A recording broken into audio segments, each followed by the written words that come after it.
A day later than expected, but we're back. Welcome to the show. I'm Yanni Root. And I'm just Turl. You ever been out somewhere and overheard two people having crazy conversations? Yeah, well, we are those people, and we've been having these conversations since college. Yep, it's the Regular Guys Random Thoughts podcast.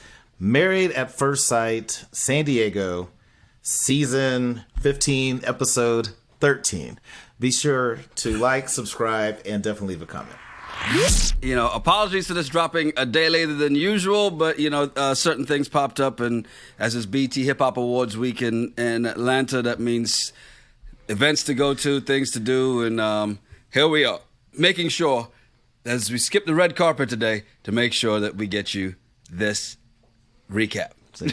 I'm not in Atlanta. Episode 13. I'm not in Atlanta. I don't even get a chance to enjoy any of that. Just live vicariously through you, I guess, so...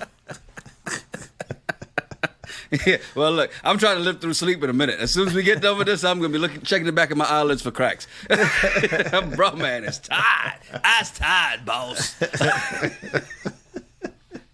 You know, episode 13 came with a lot of stuff. It became unlucky number 13 for this couple, Meet Morgan and Ben Lyin. And we said for a while that this should probably happen, but before we get to what we all knew was inevitable, why is this girl still trying to prove to everybody that she has her license? I mean, seriously? Seriously? Embarrassed. That's what it was all about. I called it. She was embarrassed when he was like, wait a minute, so you didn't graduate college. And he was wrong. He didn't realize that you can be an RN without having a bachelor's degree. But she's embarrassed. And so she was wanting to prove it. She kept wearing her little nurse outfit every time she can. And then now she had to show us her certificate. Like she was, and the way she showed it, you can tell like she's still pissed. I can't wait for the reunion to see her. Like, did you get that credit taken care of yet? I wonder if she's going to show up in. I wonder if she's going to show up in scrubs at the reunion. She probably will. I'm sorry, I just got off work. I'm a nurse. But look, I mean, let's be honest. When they had their first dinner and then she's like, when I come home from work, I don't want to cook somebody's meal. I don't want to do this. I don't want to do that. The way people looked around that table, because I was like, well, maybe she's just saying that to say that. But apparently, no. She was saying that because she meant it. And everybody was right. We thought in the very beginning that, you know, okay, these two may have a chance. This could be good. She turns out to be the devil in disguise. Or in the words of... what was that coach for the Cardinals? They were who we thought they were. Because the more we saw, we knew exactly who Morgan was. And as such, they had an early decision day. And thank God, because I don't think I could have watched another week of Ben getting beaten like a damn dog. Jesus Christ. I'm so glad they ended it. And it's amazing how Morgan went from sugar to shit, from the bachelorette party to now we all hate her. And we liked her at the bachelorette party. I'm like, hey, Morgan seems dope, but she's just so annoying. She's so petty. And still saying that, telling Dr. Pepper that, you know, he needs to apologize. Like, he's apologized enough.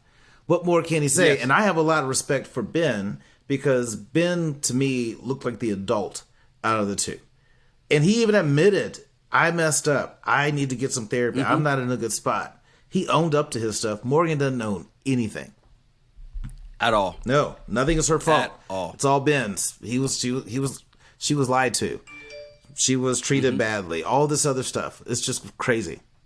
It's amazing, because there's not another guy that would sit there and let her just say all the things she said and not just throw her dirt out there. Just kind of now, granted, he threw hers out there first. Okay, so let's start there. She just never forgave him for that and punished him the rest of the time. So, I mean, thankfully, we don't have to watch that anymore until the reunion, which I want to see. Hopefully, Ben's boys go ahead and put the battery in his back, give him an extra charger, some surplus batteries, so that he's ready for the reunion and comes and drops some bombs on her at the reunion, because I don't need to see him out there just scampering away like a scared cat anymore. No, he needs to man up. He's better than me. I'd have been petty the whole time. Be like, hey, babe, I'm going to hang my degree right up here. Where you want to put yours? Oh, yeah. My fault. I didn't mean to pick the scab. My fault. I'm going to get together with some friends that I graduated college with. Do you have friends you graduated? Oh, You don't. My bad. See, I would have done it when she made the announcement to everybody that, well, tonight's our last night. I'm like, yeah, so when we leave here, I'm going to go pack up my degree. I would always say it. What kind of deodorant you want? Degree. Degree deodorant. Everything. I would try to say degree every time. And then when he gets to a reunion, he should ask her, so now that you had all this free time, did you get that class taken care of? Good. Still no. Okay. I got it. Just wanted to double check for the reunion. Not now, but right now as an RN. Right now. Right. I'd come in with my degree, just set it down. Here's my ID. I mean, my degree. Yeah. Hey, as we move on over to Looney, Lindy and Miguel. Oh, my God. Look, man. This girl is as crazy as we thought she was in the very beginning, right? Mm-hmm. And I thought this, and then Miguel even said it, because I was like, did Lindy do any parenting during that time with McGindy, right? I mean, some people mentioned it in our comments for last week's video, and then even as they're getting the baby ready to kick the baby out of the crib, she was way too happy to kick the baby out of the crib. Good night's sleep. Get out of here, you little bastard. Yeah, you know, their conversation they had after they dropped the baby off, or dropped the baby off, when they put the baby outside. Like the recycling, just set it outside. It's Tuesday. Set the baby outside. Hey, we found it on the porch. We're going to put it back on the porch. Back where you belong, demon. Back to the scourges of hell where you came from. So when they're having that conversation, and I think Miguel is just a realist. You know, he's looking at this process. You know, when he said, could you be in a loveless marriage? And she's like, you can grow to love. And he's just like, well, it just doesn't make sense. I think he's a realist, and I think that hurt her a little bit. And I think he's just not trying to get all caught up in the feels. I mean, I can tell that he loves her. I think he likes her a lot. He does. You know, but he's still like, even though I like you now, it's only been 5 weeks or 6 weeks. Does this mean that we're going to be able to maintain a relationship? Because you start thinking about all the other issues about Lindy, not really wanting to work, a lot of debt, no insurance, and you're an adult. Those are some big red flags. Nancy. And she's negative. Yeah, so those are some big red flags that he'd have to like decide if he wants to deal with. As he's sitting down talking to a friend, he's like, you know, yes, he brings up the love and is not afraid to say it. Proud of it. The friend looked like she was jealous that he said that. Like, I don't know if you picked up on this, but the look on the friend's face when he said love, she was like, huh? And then the friend was only too happy. And probably this is why Lindy's so loony. The friend was only too happy to keep highlighting and throwing some seasoning on all those negative traits that Miguel was picking up on. Am I reaching when I saw this? No, I saw the same thing. And I'm like, okay, Miguel and Lindy aren't going to work out. Miguel and his friend are going to hook up, and she's going to bring her to the reunion. Because her friend was just like, yeah, she's like that. Yeah, she does get mad a lot. Over little things. You're right. She does. I've seen it. So when he's trying to bring up the anger, trying to like hoping she's going to say, well, you got to understand. And she's like, right. Yeah, that's her. That's who she is. No. Yeah. I'm single. Oh, that's what it came off as. And you know what? And if we are wrong, and we just happen to read this wrong, which I don't think we are, but if we are, I will say kudos to this friend for not just holding down the girl or guy code and just going, no, that is who she is. You need to know this. You need to understand this before you get landlocked into this crap. Because, yes, we love her, but she's batshit crazy. Mm-hmm. She's shooting her shot on the DL. Yeah, she's like that. I'm not like that, but she really is. I understand exactly where you're coming from. No, I like to cook, and I like to help with babies. Seriously, I would. I don't know why she doesn't.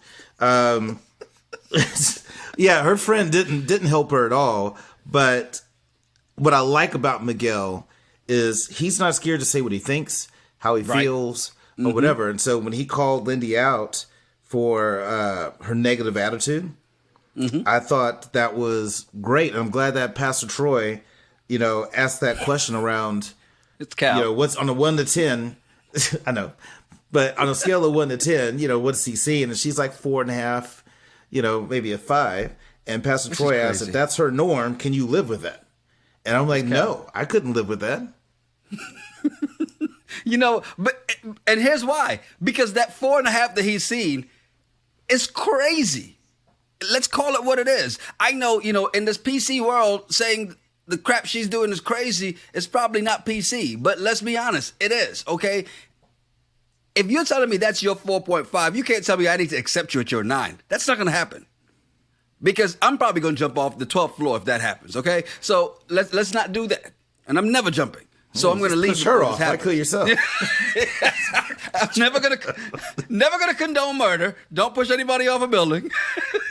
Now, if they happen to slip and you were just standing there trying to grab them and, Oh, no. Oh, I tried. Hey, come here. Oh, I'm in here. Take my hand. Take my hand. Let me put a bunch of lotion on. Okay, take my hand. But everything. I mean, when they showed the highlights of her negative reaction, her just reacting negatively to everything, from their wedding pictures to just even when he's like, "Well, decision day. Well, I don't want to bring up decision day." All those things that just shows. I'm like, man. Yeah, that's a lot. For the amount of time they've been together, that is a lot. And those are big, red, blowing into hurricane force winds, red flags that you got to look out for. And you can't ignore. You cannot ignore those. You can't even look out for them. You got to pay attention and say, okay, where's the exit, please? Yeah. When they replayed that clip when she was going off him about not wanting to take his last name because he won't give her insurance. Yes. And all that. Like, how the F do you expect me to take your last name? I'm like, well, you don't like to work. You have a lot of debt and you don't have insurance and you're an adult. How the F do you expect me to give you my last name? You got some stuff that you need to fix before we cross that bridge. But yeah, I mean, she's a bit of a mess. I think Miguel has to decide, is this what he wants? Because if they do decide to get married or stay married and have a little McGindy, well, she's working less. And so all that financial responsibility is going to be all on him. And it's not all on him because they're choosing for her to be a stay-at-home mom. She's lazy. That's all it boils down to. Not only that, here's the problem. Miguel will have because Miguel has supported other women in the past. And that's what his sister and his friends were like, kind of like, they don't want anybody to be taken advantage of him because he's not afraid to support anybody, right? So he has no problem supporting them and the child. But that lazy person that he happened to marry and that meet at the altar and marry is not going to want to take care of the baby. So he's going to have to go work his ass off, then come home and take care of the baby, change the diapers because the diaper probably not changed all damn day. She's probably going to want him to hire a nanny because, I've got to go work for 2 hours. We're going to need a nanny. Yeah.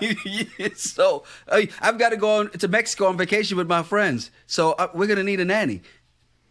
She's too lazy to do anything. There are going to be no meals cooked. He's going to have to come home, cook, clean, and take care of the baby and put the baby to sleep. Well, yeah, and I think this is one of those for everybody because I don't think anybody likes a negative person. And so if you're dating somebody and everything they come out their mouth is negative, it's, hey, how's your day? Oh, this sucked. Oh, this was bad. Oh, this. I feel like that's the type of person Lindy would be. And so if she is at home with the baby by himself, hey, babe, how's your day? Oh, this. Oh, just a whole bunch of nobody wants to come home to that guy or woman. No. Nobody wants to come home to somebody who's that way. And so just that alone would turn me off. Like, you're just so negative. Right. I can't. Speaking of drama, Alexis and Bustin Justin. Whew. When Justin sat down with Alexis's friend, and maybe you saw the same thing, because apparently we saw the same thing when Miguel sat down with Lindy's friend. Maybe you saw the same thing when Justin sat down with Alexis's friend, because I thought her friend was listening and thinking like, dude, you're not going to last past this experiment, so you don't have to worry about cursing in front of your kids with her, because there won't be any. The very first note that I have under Justin and Alexis, it says, I think Alexis's friend Justin met up with knows it isn't going to last. Like, that's the note. He's just listening to him. He's just like, word. Yeah. No, I get it, man. You're a good dude. It ain't going to last. Yeah. And I will say this, though. He tried to offer something like, you're the kind of guy that she needs. Just not you.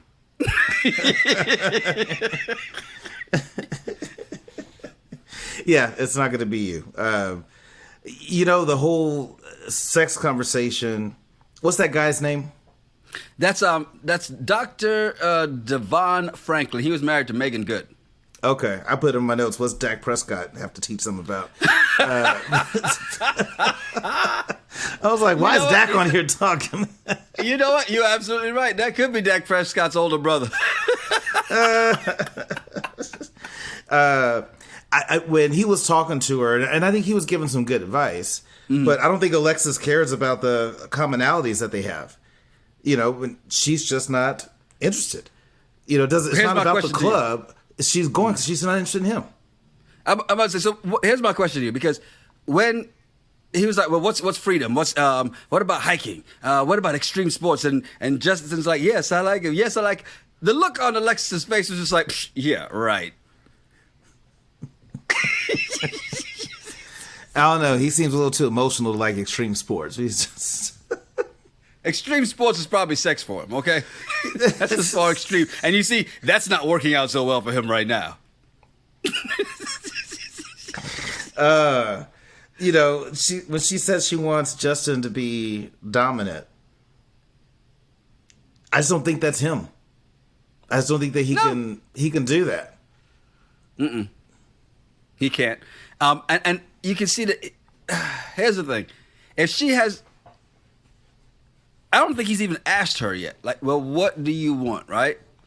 He doesn't know what to do, because obviously what he's trying is what he knows, and it's not working for her. And she's just like, yeah, no.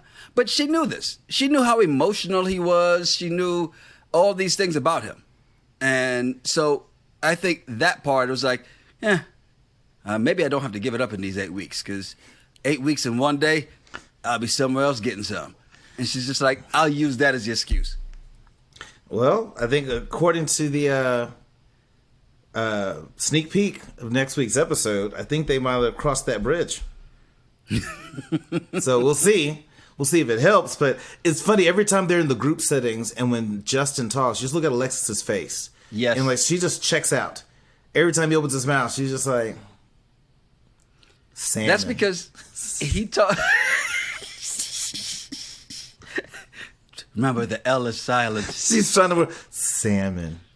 Celibate.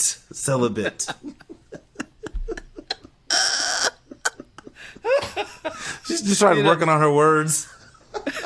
It's because he keeps talking in circles, and that's the problem. He talks in circles and says things that you can tell she's like, that's not what you said yesterday. That's not what you said earlier.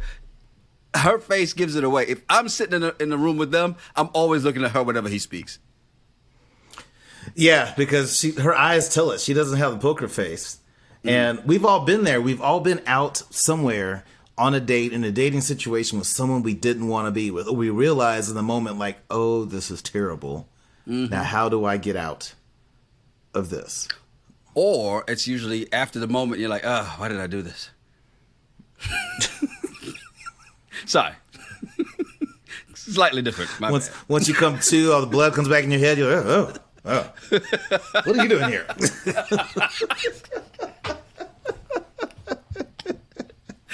Tell me again why I did this. Oh, I shouldn't have had that last drink. God damn it. That dark liquor every time.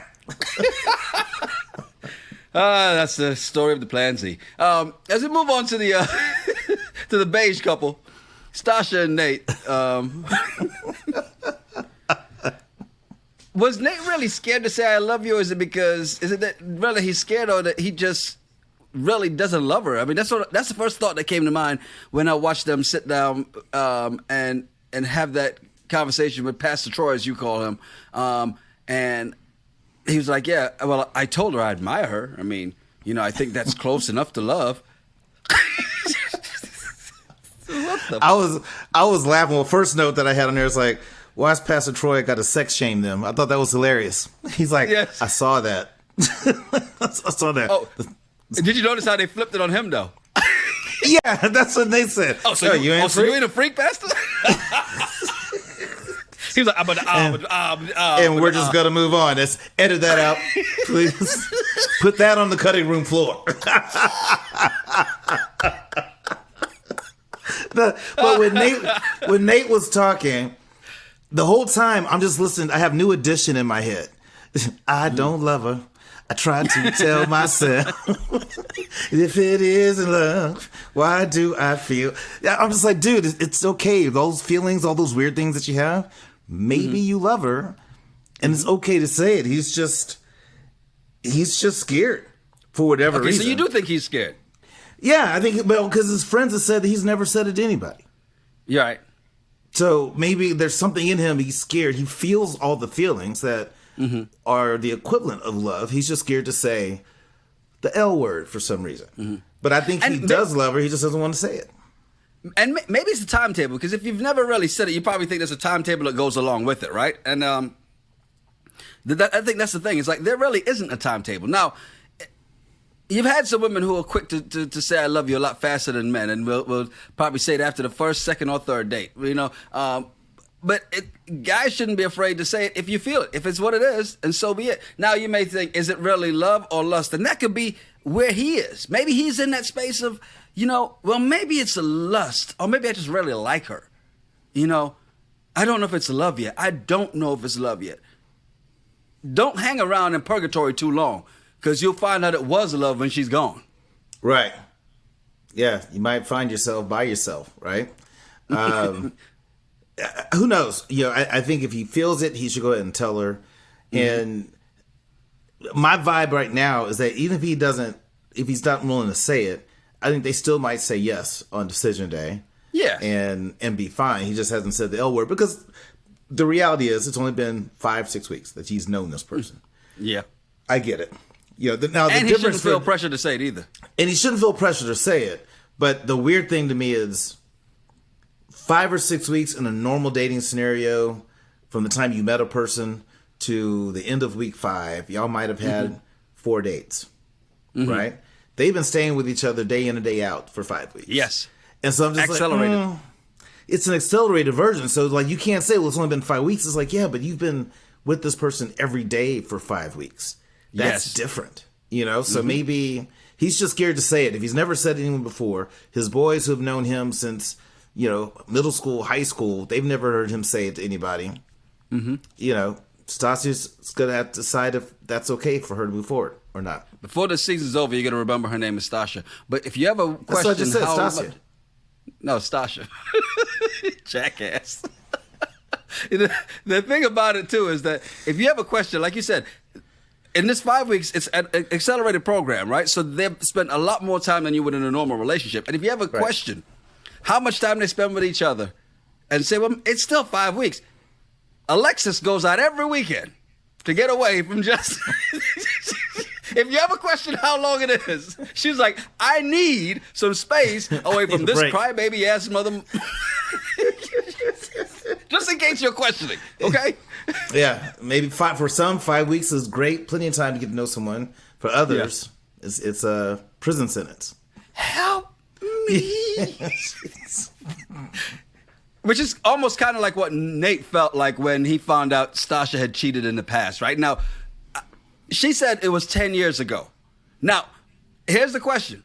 Because women are quick to say, once a cheater, always a cheater when it comes to a man, right? Does the same apply for this woman who cheated 10 years ago? Because the situation was whatever it was. She didn't want to elaborate. And I understand why, because she's like, I don't want to feel judged again. I already feel judged now because this man, it felt like he said he had me on a pedestal and dropped me down because I just said that, yes, I admitted to the truth. I cheated in the past. Now, that pedestal was only up to admiration, not love, but still, I mean. I don't like that phrase, like once a cheater, always a cheater. So I don't think that applies to anybody. And it was 10 years ago. So what? It's 10 years ago. What's it got to do with you? And Nate, don't act like, glass house here. I'm sure you got some skeletons that we don't know about. Yeah, we still don't have answers for those empty oatmeal cartons. And your little blonde friend. Yeah, sure, but you can't running around. you can't judge somebody and make that put you on pause for something they did 10 years ago. Yeah, but he has to let it go, and he kept holding on to it throughout the rest of the evening or the rest of the episode. I'm like, dude, let that go. It's 10 years. You notice how proud he was, though, when the couples got together at the end, and he's like, yeah. So we're in a good space. I just want to let all the rest of you mothers know we're good. And we go sit over here and judge the rest of y'all sorry asses. Know your role, shut your mouth. Sitting there whispering to each other like, girls, you hear that? That dude's crazy. Why would he do this? Yeah. No, they ain't gonna make it. They ain't gonna make it. So. They can't come over to the house anymore. So, you can't hang with Lindy anymore. You can't. No, that they look like the couple that was expected to be when you see them in that couples thing. They're just, everybody is in their space, but they look just like, all right, we're relaxed, we're cool. Let's get our 2 cents out the way, let you know that we're good, and we'll keep moving. But then that session really brought up a whole bunch of stuff. But before we get to that with Krysten and Son-Of-A-Mitch, Mitch is such a Debbie Downer. I mean, could you imagine if they'd matched Mitch and Lindy? How how negative a couple of those two would be? Ugh. They'd be that annoying couples like, what, is Mitch and Lindy coming? I can't make it. Sorry. Yes, exactly. And the funny thing is, it sounded like Mitch was trying to get Krysten to quit the marriage when they sat down with Dr. Pepper, right? Really, at first. It felt, to me, it kind of felt that way, but the way he was saying things, it just sounded like he was like, yeah, well, if you want out, peace out. You might want to, this is not what you want, this is this. But then the end of the session seemed productive. I thought they were heading in a good space. What happened? I made that note. I said, I think Mitch is trying to give her an out because he isn't feeling it and trying to put it on her. You know, the good conversation starts out with him talking to her sister. Yeah. And I'm just like, hey, why would you say that stuff to her sister? I don't know. You are an idiot. Why'd you say that? Just, you know, and great. You like her to look more natural, but that's for you. She's not putting makeup on for you. She's putting makeup on for her. So who are you to tell a woman she should wear less makeup? You know, but it's not like she wears a whole lot. It's not like I could understand if she caked on a face, and then when she got there, she took off that face. Because we've seen enough women who do that, and you're like, yeah, nah. If you kiss her and you're wearing her face, I get that part. That's when you want to ask her to, hey, back up off of that, a little bit of that. I don't need that. But she doesn't wear a lot. Just a little bit for her. For her, but here's the thing that he doesn't understand, and this is why he's stupid. You don't like the makeup she has on every day, but you like her when she's in her natural state, when she's getting ready for bed and early in the morning, right? Which those are some great sex times of the day, you know. But so you like her. She first wakes up in the morning. That's when you find her the most beautiful. You're winning because she's still beautiful with the makeup on. It's not like she's less beautiful. You just don't like all that extra stuff for whatever stupid reason. But I think he's trying to like do all these things to give her, you know, the whole iced latte conversation and, you know, reusable cups. That was hilarious. And all that. I'm like, you know, his whole environmentalism deal is going to be his problem. And I'm hoping that if this relationship doesn't work out, he needs to go find him another tree hugger that they would be 100% aligned on. I'm sorry. Did you just say if? If. There's no if. This thing is done. Krysten was trying. She heard that there was an out from Morgan and Ben, and she was like, yo, can I get out right now too? I am. That's why she was like, I'm done. And Dr. was like, I'm sorry. No. I don't want an apology from you. And she goes, what did Morgan do? I want an apology from him. She pulled a Kanye. Hey, Dr. Pepper, I'm gonna let you finish, but I want out. That's exactly what she did, and you can understand her frustration because Mitch is so delusional, saying that he hasn't been trying to change her from the very beginning. That's all he's done from the very beginning. Besides just tearing her down, saying he's not attracted to her, all he's done is try to change her. Yeah. Here's why I know that she's totally done. When you're done with somebody, the little things they do annoy you the most. So when he was slurping that food, she was just like, are you serious? Like, could you imagine? Like, I hate gum poppers. I don't like people that pop gum. It's just annoying.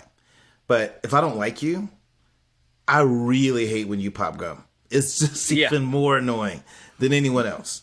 You know what I mean? I could tolerate gum popping from somebody that I really like, but if I don't like you, I'm not feeling it, and you start popping that gum, I just can't. Now, will you just stop breathing? Look at you over there just being alive, living your best life. Can't stand you. It's her the look on, because Dr. Pepper was on having that conversation with them while the two men are standing there like, now we know we can't say anything to this woman because we're two black men. Stand back. Let Dr. Karen Pepper handle this. Yeah. Dr. Pepper's like, hey, back up. I got this. I got this. just stay back. Stay back. Don't come in this one. Yeah, I mean, that's bad. And I don't think Mitch even realized it, but I don't see how anybody would want to be with him at that extreme level that he is, where he's very judgmental, that you don't do and think the way that he thinks. Why would anybody want to tolerate that? And then why do you consistently try to make someone not feel attractive? By saying the stupid things that you keep saying. Like, he just doesn't get it. And the fact is that correct me if I'm wrong, because he thought that he never said the whole thing about the makeup, right? About liking her without makeup. But I remember him saying it. Even Justin was like, no, I say it. A couple of them were like, yeah, I heard you. And the others are like, don't look up. Don't look over here. Don't you nod. Hey, baby, it's none of our business. Stay out of it. Looking at the back of a bag of chips. Oh, let's see what these ingredients are. Oh, yellow number 5. Okay. Yellow number 5. I did not know that. Oh, you talking to me, Mitch? What'd you say? Oh, I don't know. I'm sorry. I didn't hear you. I was reading something. Yeah, my name's Bennett, and I ain't in it. Yeah. It really is. I thought there was a lot of insight from the sister-in-law. You could see that Kristen really wanted to get a lot of that out, and when she got what she got from her, but then when she heard the info from her sister, I think that was just the straw that broke the camel's back. It looks like in next episode they're going to be dancing, but I think that's hey, we need y'all to get along for a little bit more. But that whole sex thing that we could work on, that's again back out the window. It's done. You're never getting that again. Say goodbye to the kitty cat, because that kitty cat's gone. All 9 lives gone. Well, they've only had sex, week 2? Week 3? Yeah. Mm-hmm. And it was only that 1 week, apparently. Feels like it. So maybe it wasn't anything that he said. It's just him. Maybe his performance wasn't... Where she was just like, yeah, I don't want to do that. Or maybe he stank. Or maybe just to, preserve the Earth's energy, he just, was like, all right, that's enough strokes. We're good. We're good here. We'll add the others next week. Yeah, no. We got to conserve. He's going to want to be alone forever. Yeah. I mean, he's too much of a hard nose on his own thing and doesn't want to switch up for anybody else. So that's the big problem. It's going to be interesting to see how this goes. We're 2 weeks away from decision day. So next week's going to be interesting when, the snapping fingers are going to cause an explosion. So I always love to see that. We see Lindy and Miguel get at it. And we'll see what else happens, man. I'm interested. I can't wait to get to decision day. Right now it's looking like there's only one couple that's going to make it. And that's Stasha and Nate. Yeah. Yeah, you're right. So potentially it could be 1 for 5. On the other ones, who stayed? All of them got divorced from last season, right? Yeah, remember, they all said yes on decision day, then they... Well, except for, what's her name? What's her name? And Jake, Mark the Shark. Mm-hmm. And Lindsay. Yeah, Mark the Shark and Lindsay, they divorced. Right. Yeah, they didn't say yes on decision day. The other ones did, but then they're all divorced. Mm-hmm. So. Well, they matched it for drama, not for the actual match. So this is what we get. And a couple more weeks to go. And, we see people already in the comment section asking for the next season. So, Terrell, the requests are coming in for the next shows that we'll be doing. Yeah, it's good. People make requests all the time. I think that's It's part about being in America. You can request things. It's a great thing about our country. You can request all kind of things. Doesn't mean you're going to get it. Well, what you will get is our next episode 103, which is going to drop audio version on Monday, video on YouTube on Tuesday, and then next Thursday. Yes, we'll be back next Thursday for episode 14, season 15, San Diego, Married at First Sight. Yeah, can't wait to get this one over with. I'm ready to see some sparks fly. I want to see some serious drama. Yeah. And I think we get that next week. Yeah, like when Miguel checks it. No, you don't talk to me like that. I love that. I was like, Miguel, that's what I'm talking about. Yeah, tell them don't let the Dungeons and Dragons fool you, girl. I know, punk bitch. Hey, I'm Yanni Rude. And I'm Just Terrell. Make sure you follow us at Yanni Rude, at Just Terrell, and at RGRT Pod. Yeah, send us some of your random thoughts or some of the bullshit you find on the internet. We'll talk about it on the regular show. It's the Regular Guys Random Thoughts Podcast. Cheers. Cheers.